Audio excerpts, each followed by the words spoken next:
My wife's scandalous texts were exposed during family dinner when her phone connected to the TV and started displaying his messages with John from yoga. Everyone saw. She panicked. "It's not." I said, "Keep reading." When the next message appeared on the 65-inch screen.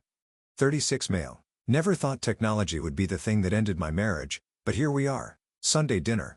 My parents were visiting from out of state, staying with us for the week. My wife, Jenna, 34, had been excited about it all month, wanted to show off this new recipe she'd learned. Make the perfect dinner, the whole thing. We'd invited my younger brother and his girlfriend too. Nice family evening. Everything was normal. Good. Even dinner went great. Jenna was happy with how the food turned out.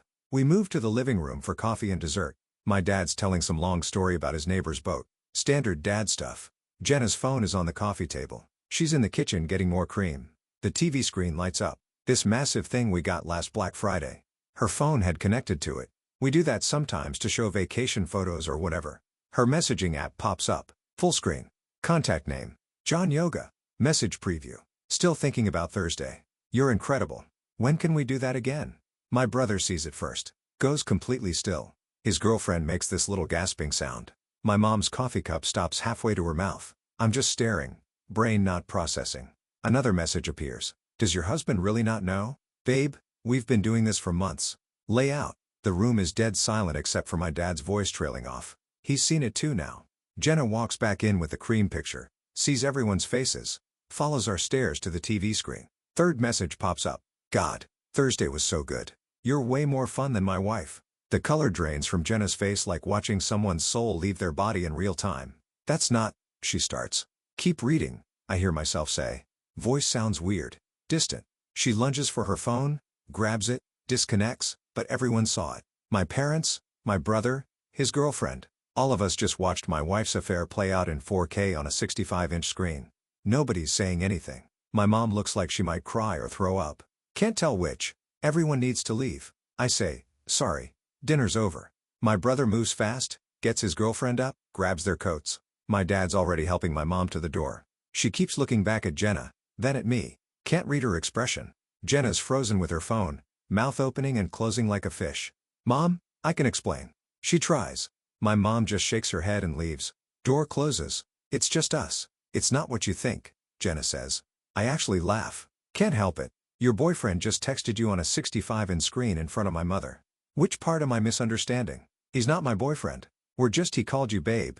Mentioned Thursday. Said you're more fun than his wife. Wanna try again? She switches tactics. Gets angry. You know what? Fine. Yes. I've been seeing him. And you wanna know why? Because you're boring. We're boring.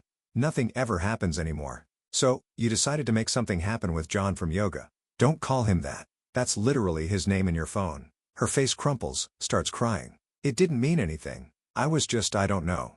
He paid attention to me. Made me feel exciting again. I walk to the bedroom, start packing a bag. What are you doing? She follows me. Leaving. You can't just leave. We need to talk about this. We just did on the TV in front of 4 people. Please, we can fix this couple's therapy. I'll stop seeing him whatever you want. I stopped packing. Look at her. My mom watched another man call you babe. My dad saw him talk about Thursday. There's no fixing that. It was one mistake. How long? What?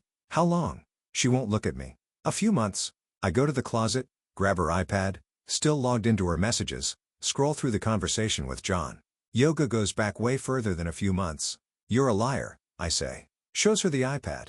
This goes back almost a year. Her eyes go wide. You're going through my stuff? Your stuff just played on my TV. I think we're past privacy. Fine. Whatever. It's been a while, but it doesn't matter. I love you. I want you. You should have thought about that before you did him in our house. Her face goes white. How did you? It's in the messages. You two talked about it, about using our bed. She tries to grab my arm. Please, I made a horrible mistake. But we can work through this. 6 years we've been married. 6 years. Left? I shake her off. Finish packing. 6 years. You were lying to my face. Where are you going? My brother's. You're just going to abandon me. Leave me here alone. You've got John from yoga. I'm sure he'll keep you company. I load my car. She's crying on the porch. Keep saying, please, we can fix this. Don't do this. I drive away. My brother's got the guest room ready when I get there. Doesn't ask questions. Just hands me a beer and says, couch or talk? Cooch, I say. We play video games until I'm too tired to think. Best friend I've ever had. Update 1. Been staying at my brother's place for over a week now. Jenna's been losing her mind. First couple days, my phone wouldn't stop. Calls, texts, voicemails. Everything from sobbing apologies to screaming about me abandoning her to weird guilt trips about our wedding vows. Hundreds of messages. I didn't answer any of them. Sent one text, talked to my lawyer, got a lawyer through my brother's girlfriend's dad. Guy's been doing this for 30 years. First thing he tells me, every text, every call, every interaction, document, all of it, started going through our finances. We kept separate checking accounts mostly, which is good. But we bought the house together 3 years ago. Both names on the mortgage. That's going to suck. Also have a joint savings with about 38 calories we've been putting away for a kitchen remodel. My lawyer told me to not touch that account. Let the court divide it, he said. Had to go back to the house to get more clothes and some documents. Waited until Jenna was at work. Place felt wrong, like a museum of someone else's life. Her coffee mug in the sink, yoga mat by the door. Pictures of us on the walls looking like a sick joke now. Found her iPad on the kitchen counter still unlocked. Look, I know it's maybe not great, but I checked the messages. The John yoga conversation didn't start a few months ago. Didn't even start a year ago. First message was from over a year and a half back. She'd been lying even when I confronted her. Read through enough to feel sick. Plans they made, places they went, things they did in our house while I was at work in our bed. Screenshot everything. Sent it to myself. My lawyer's going to want to see this. Got a call that afternoon from Jenna's mom. This woman who I spent every holiday with for 6 years who called me her son. You need to come home and fix this. She says, no. Hello. No. How are you? Fix what? Your marriage. My daughter is devastated. She made a mistake and you just left her. She cheated on me for over a year. It wasn't that long. She told me a few months. She lied to you too. Marriages are work. You don't just give up when things get hard. She had an affair. That's not things getting hard. That's her making a choice every single day. She said she'd go to therapy. She said she'd do anything. You're not even willing to try? No, I'm not. So 6 years means nothing to you. You're just going to throw away your family? She threw it away. I watched it happen on a TV screen with you sitting in the room. She splutters. That was humiliating for all of us. You think I want people knowing my daughter's business? Maybe talk to her about that. You're being cruel, vindictive. This is why she needed someone else. You're cold. I hung up. Blocked her number. 2 days later, Jenna's best friend showed up at my brother's place. Don't know how she got the address. My brother answered the door. I hear this voice. I need to talk to him. Come out to the porch. What do you want? You need to talk to your wife. She's not my wife anymore. Legally, she is. And she's falling apart. She can't eat. She can't sleep. She cried so hard yesterday she threw up. Okay. Her face goes red. Okay. That's all you have to say. What do you want me to say? That you'll talk to her. Work things out. People make mistakes. Or over a year. That's a lot of mistakes. She told me it was just a few months. She lied. Want to see the messages? I've got screenshots going back over a year and a half. That stops her. Oh, yeah. But still, you made vows. For better or worse, you're supposed to fight for your marriage. She stopped fighting for it when she hooked up with John. God, you're so dramatic. It's not like she killed anyone. She made a mistake. A human mistake. My mom watched her affair play out on a TV in our living room. There's no coming back from that. So, you're just done? That's it? What about forgiveness? Ask her to forgive herself. I've got nothing to do with it. She called me some names, told me I was throwing away the best thing that ever happened to me. Said I'd regret this. I went back inside.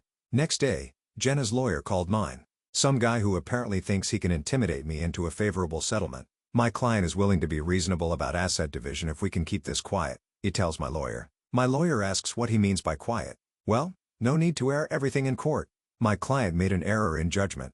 She takes responsibility, but she'd like to maintain her dignity. My lawyer almost laughs. Her error in judgment got broadcast on a TV in front of witnesses. Dignity ship has sailed. The court doesn't care about infidelity anyway. We're a no-fault state. She's entitled to half of everything regardless. This is the part that kills me. My lawyer already warned me. No-fault state means her cheating doesn't matter legally. We split assets 50-50. And because she makes less than me, she's at 68 kales. I'm at 989 gala. There's going to be alimony, probably 12 to 18 months worth, maybe $1,500 a month. So, she gets rewarded for cheating. I said to my lawyer, no, she gets what the law says she's entitled to. I'm sorry. It's not fair, but it's how it works. That night, I couldn't sleep. Just kept thinking about it. She lies to me for over a year, humiliates me in front of my family, and she gets half the house equity, half the savings, and I pay her for the privilege of divorcing her. My brother found me at the kitchen table at like 3 a.m. Can't sleep. She's getting half of everything. Yeah, it's not right. No, it's not. So, why am I doing this? He sits down because staying would be worse because every time you looked at her, you'd think about it. About him, about the TV, about mom's face. He's right. I know he's right. The money doesn't matter. He says, your sanity does. Filed the divorce papers the next morning. Update 2. Things got bad. Then they got worse. Then they got weird. Divorce papers were filed about 2 weeks back. My lawyer's pushing everything through fast since we don't have kids and it's relatively straightforward. Well, as straightforward as splitting a life in half can be. Jenna's lawyer is trying to drag it out, probably hoping I'll crack and agree to give her more just to end it. Not happening. First issue. She's refusing to move out of the house. My lawyer says since we're both on the deed, neither of us can force the other out without a court order. That takes time. Fine, she can stay there. I don't want to be in that house anyway. But then she stopped paying her half of the mortgage. Just stopped. I get a notice from the bank that we missed last month's payment. Called my lawyer. He says I either pay the whole thing or hits both our credit scores. The mortgage is $2,400 total. Her half is $1,200. She makes good money. $68 a year. She can afford it. She's just choosing not to. I paid it. Can't let it wreck my credit. My lawyer sent a strongly worded letter to her lawyer. They responded that Jenna is experiencing financial hardship due to the emotional trauma of the divorce and cannot afford her share at this time. Bull. Total bull. Second problem. That joint savings account with $38. The one my lawyer froze. She's been trying to withdraw from it. Multiple attempts. $1,000 here, $5,000 there. Bank keeps declining it because of the freeze. Her lawyer sends a letter demanding emergency access to marital funds for essential living expenses. Lists out her supposed costs. Rent for a new apartment. She's living in our house, rent-free, utilities, groceries, therapy sessions, and my personal favorite, wellness expenses for emotional recovery, wellness expenses. My lawyer's response was beautiful. Basically said, your client is living in the marital home without paying the mortgage she's legally obligated to pay. Her housing costs are zero. Request denied. Her lawyer called mine directly after that. Apparently, Jenna had a complete breakdown over being financially controlled and abused. The woman who's refusing to pay the mortgage is claiming I'm financially abusing her. Third escalation, she started calling my office. I work in operations management for a mid-size logistics company. Pretty normal job, good people, no drama until Jenna called the main line. Receptionist transferred her to my desk. She launches into this crying speech about how I abandoned her, how she's suicidal. How could I be so heartless? She made one mistake. Please, please, please. I hung up. She called back. Same thing. Hung up again. She called 8 more times. Finally had to go to HR. Showed them the divorce filing, explained the situation, left out some details, said my ex was harassing me at work. HR was actually great about it. Flagged her number, told reception to block her, but it was embarrassing explaining to my boss why my personal life was invading the office. Then came the really dirty move. My brother's girlfriend works at a pretty nice salon, has her own clientele, does well. Last week, Jenna booked an appointment under a fake name. Showed up, sat down in the chair, started talking about her horrible divorce, and her heartless husband, who abandoned her over one tiny mistake. My brother's girlfriend is a professional. Did the haircut, didn't engage beyond polite responses, took the payment, but she told us that night. Jenna knew exactly who she was booking with. Had to. It was deliberate. My lawyer sent another letter. Harassment, cease and desist, from contacting me or my family. Her lawyer responded that Jenna has the right to patronize any business she chooses and my brother's girlfriend isn't legally family yet. Technically true. Completely beside the point. My brother wanted to go to the house and confront her. I told him no. Let the lawyers handle it. But I was done playing defense. Remember John Yoga? I started digging. His full name was in those iPad messages. Found him on social media. Pretty easy. John something 41, married, 2 kids, lots of family photos, happy wife, cute kids, normal suburban life. Guess where all that yoga was happening? Nowhere. It turns out they met when he was doing physical therapy on Jenna's ankle injury last year. He was her therapist, that's where it started. So she even lied about the yoga thing. I sat on this information for a while. Wasn't sure what to do with it. My brother said, tell his wife. My lawyer said, don't, might look bad in court. But here's the thing. Court's already decided I'm getting screwed. Her cheating doesn't matter legally. I'm losing half the house and paying her alimony either way. So, what's the risk? Made a burner email. Sent his wife a short message. I don't know if you're aware, but your husband has been having an affair with Jenna's name for over a year. I'm her husband. Found out recently. Thought you deserved to know. I have proof if you need it. Attached 3 screenshots. Nothing graphic, just enough to prove it was real. Sent it. Logged out. Deleted the email account. 2 days later, my phone rings. Unknown number. Against my better judgment, I answered. You told his wife. Jenna screaming. Who is this? You ruined his life. She's divorcing him. He might lose his kids. Sounds like consequences. He's going to sue you for harassment, for stalking, for telling his wife the truth. Good luck with that. Why would you do this? It's between us. No, it's between 4 people. I just made sure the 4th person knew. You're evil. Vindictive. I made one mistake and you've destroyed everything. You made hundreds of mistakes. Every time you lied. Every time you met him. Every time you came home and acted normal. She made this sound like a wounded animal. Then hung up. Blocked that number. My lawyer called an hour later. Her lawyer sent an emergency letter claiming I'm harassing third parties and interfering with my client's relationships. What'd you do? My lawyer asked. I told him. He was quiet for a second. Did you threaten anyone? Make anything up? Nope. Just send his wife proof of his affair. That's not illegal. Truth is a defense. You're allowed to inform someone their spouse is cheating. That's what I thought. But she's going to be pissed. She already is. Her lawyer tried to file a motion to hold me in contempt for violating the spirit of the cease and desist letter. My lawyer's response basically said, "What's cease and desist? Your letter said he can't contact your client." He didn't. He contacted a different person entirely with factual information. No violation. Judge agreed. Motion denied. But the real fallout from telling Jay's wife, that was just getting started. Final update. Divorce finalized yesterday. Took about 6 weeks total from filing to final decree. Here's how it all shook out. The house, we're selling it. Couldn't agree on who'd buy who out. And honestly, I don't want it. Every room has memories I don't want anymore. Listing goes up next week. We've got about $80 in equity after the mortgage is paid off. Split 50-50, so roughly $40 each. Joint savings. The $38 got split down the middle, $19 each. She tried to argue she deserved more for therapy costs and emotional distress. Judge wasn't interested. Alimony. Here's the kick in the teeth. I owe her $1,400 a month for 18 months. That's $25,200 total. My lawyer explained its standard calculation based on our income difference and length of marriage. But she's the one who cheated. I said for probably the 100th time. Doesn't matter in this state. I'm sorry. So, let's do the math. She cheated on me for over a year, got caught on a TV screen in front of my family, put me through 6 weeks of hell, and she's getting $19 cash, $40 from the house sale, and $25K in alimony payments. That's $84,000 for destroying our marriage. The system isn't fair. But it's the system. The courthouse drama. Final court date was yesterday. She showed up with her mom and her lawyer.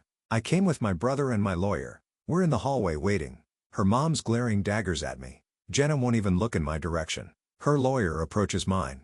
My client would like a moment to speak with her husband privately. No, my lawyer said flatly. She just wants to apologize to make peace before we finalize. Still no.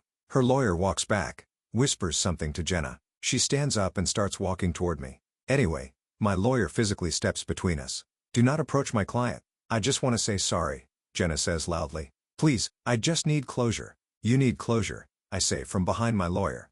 You got an affair for a year. I got to find out about it on a TV screen. Closure ship has sailed. Her mom stands up. How dare you speak to her that way? She's trying to make this right. Making it right isn't harassing my family and calling my work. She was desperate. You left her with nothing. Security comes out. Keep it down or you're all leaving. We shut up. Got called in shortly after. Judge ran through everything. Asset division alimony asked if we both understood and accepted the terms. We both said yes. Any statements? The judge asked. Her lawyer stood. Your Honor, my client deeply regrets the breakdown of this marriage and hopes both parties can move forward with dignity. Judge looked at my lawyer.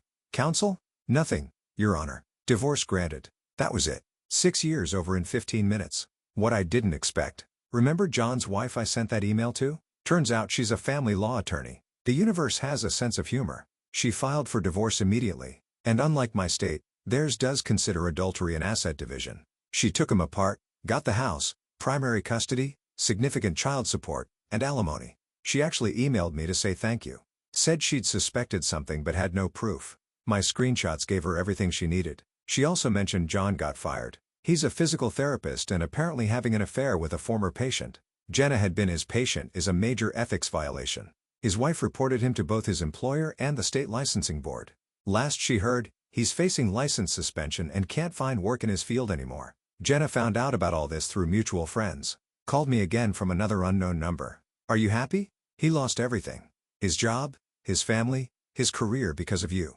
Because he had an affair with a married patient. We made a mistake. People make mistakes. But you had to be cruel about it. I informed his wife of facts. What she did with those facts was her choice.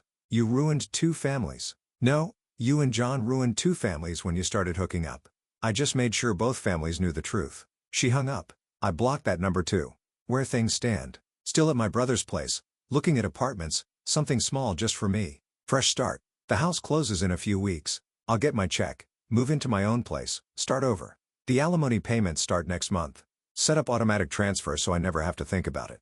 $1,400 on the first of every month for 18 months. Then she's out of my financial life forever. My lawyer sent a final letter making it crystal clear. No contact. The divorce is done. We have no kids, no shared property after the house sells. There is 0 reason to ever speak again. Work's been good.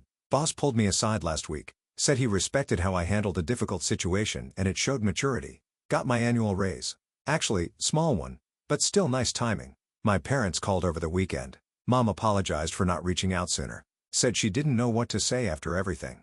You did the right thing, my dad said. Took guts. I'm proud of you. Had to step outside after that call. My brother's been incredible through all this. Never once made me feel like a burden. His girlfriend's been great too. They're getting married next spring. Asked me to be best man. Obviously said yes. Dating? Not even thinking about it. Need to figure out who I am as a single guy again first. The real cost. Here's what nobody tells you about divorce. Yeah, there's the money and the house and the legal fees, but it's also every song that comes on that reminds you of her. It's avoiding restaurants you used to go to together. It's married friends not knowing how to act around you. It's your mom having to watch her daughter-in-law's affair play out on a TV screen. It's explaining to HR why your ex is calling your office. It's writing a check for $1,400 every month to someone who betrayed you because the law says income matters more than loyalty. The revenge part, telling John's wife, watching that implode, felt good for maybe 2 days, then it just felt empty. They both got consequences, sure, but I still lost 6 years and half my savings, and my parents still had to see what they saw. But here's the thing, I'm not angry anymore. Not most days, anyway. Some days I see a yoga studio and want to put my fist through something, but mostly I'm just tired and relieved. The divorce is done. The house is selling. The alimony is set up on autopay. There's nothing left to fight over. She has to live with what she did. Has to wake up every day knowing she threw away a 6-year marriage for a guy who was also married. Has to know that her affair got broadcast in front of her mother-in-law. Has to know that everyone, both families, mutual friends, everyone knows exactly what she did. That's not revenge. That's just reality. I don't know what she tells people about why we got divorced. Don't care. Let her spin whatever story helps her sleep. The people who matter know the truth. Final thoughts to everyone saying I should have fought harder against alimony, fought for the house, fought to make her pay more. I hear you, but fighting costs money. Fighting costs time. Fighting costs your sanity. I wanted out more than I wanted revenge. The system's not fair. She cheated for over a year and got 84 calories anyway. That's infuriating. But dragging this out another 6 months of legal battles to maybe reduce her take by a few thousand. Not worth my mental health. I got what actually mattered. I got out. I got proof. I got her out of my life permanently. She'll cash her checks and pay her rent and maybe someday realize what she lost. Or maybe she won't. Either way, not my problem anymore. I'm 36, got a good job, good family, a brother who took me in without question, parents who support me, a fresh start coming. She's got $84,000 and no one to blame but herself for needing it. Court's over. Marriage is done. Moving forward. That's it. Thanks for letting me vent this whole mess. Time to actually close this chapter.